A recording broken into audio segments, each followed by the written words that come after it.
The night was still, save for the whisper of a light breeze that wound its way through the dense, moss-draped oaks.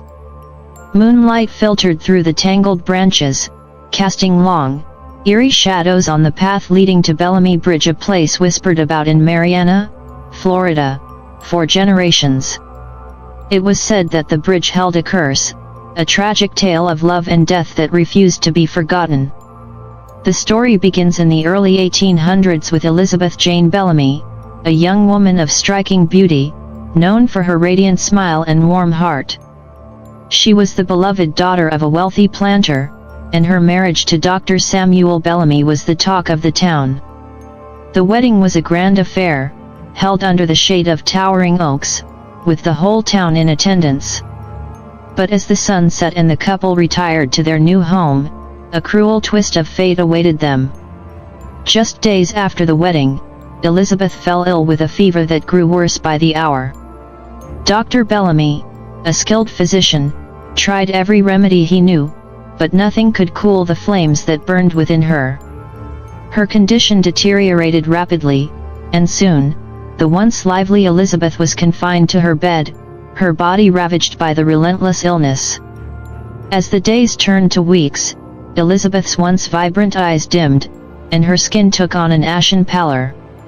But it wasn't just the fever that seemed to be consuming her. There was something else, something dark that hung in the air around her, as if the very shadows themselves had come alive. On a particularly stormy night, with thunder rumbling in the distance and lightning flashing across the sky, Elizabeth's fever broke. She sat up in bed, her eyes wide with terror, as if she had seen something beyond the veil of this world. She grabbed her husband's hand with a strength that belied her frail state and whispered a warning, "Beware the fire, Samuel. It seeks to take me." Before he could ask what she meant, Elizabeth collapsed, her body going limp as her spirit seemed to leave her. Dr. Bellamy was inconsolable.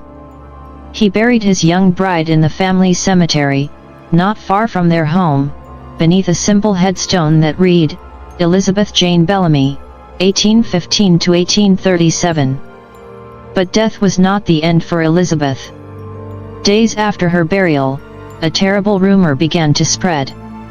Some claimed to have seen a woman in white, wandering through the woods near the bridge, her long hair trailing behind her like a ghostly veil. Others spoke of strange lights flickering on the bridge at night, and the sound of anguished wails that carried on the wind. Then, one night, a group of local men, emboldened by whiskey and curiosity, decided to investigate. They made their way to Bellamy Bridge under the cover of darkness, the full moon illuminating their path. As they approached, the air grew thick with an unnatural chill, and the night seemed to grow darker, as if the very stars had been swallowed by the abyss. When they reached the bridge, they found it shrouded in mist, swirling and twisting like it had a mind of its own. One of the men stepped forward, peering into the fog, when suddenly, a figure emerged, a woman in a tattered white dress, her eyes hollow and her face twisted in agony. It was Elizabeth. She moved toward them, her feet barely touching the ground, her once beautiful face now a mask of torment.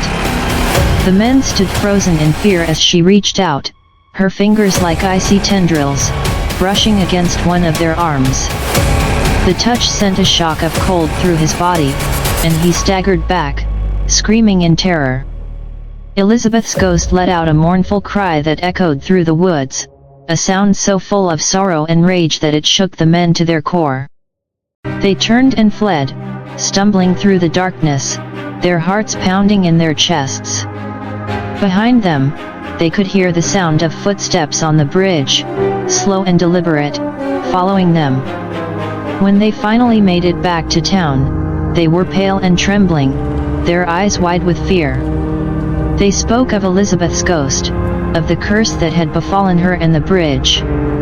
Word spread quickly, and soon, no one dared to go near Bellamy Bridge after dark.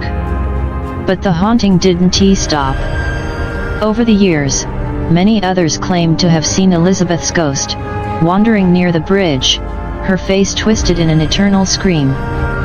Some said she was searching for her lost love, while others believed she was trapped, reliving the torment of her final days. But one thing was certain: Bellamy Bridge was no longer just a crossing over the Chipola River. It had become a place of dread, a gateway between the living and the dead, where Elizabeth Bellamy's restless spirit roamed, forever seeking peace that would never come. And so, if you ever find yourself near Marianna, Florida, on a moonlit night, and you feel a sudden chill in the air as you approach Bellamy Bridge, be careful. For Elizabeth still walks there, her ghostly figure a reminder of a love lost to the flames and a curse that time cannot erase.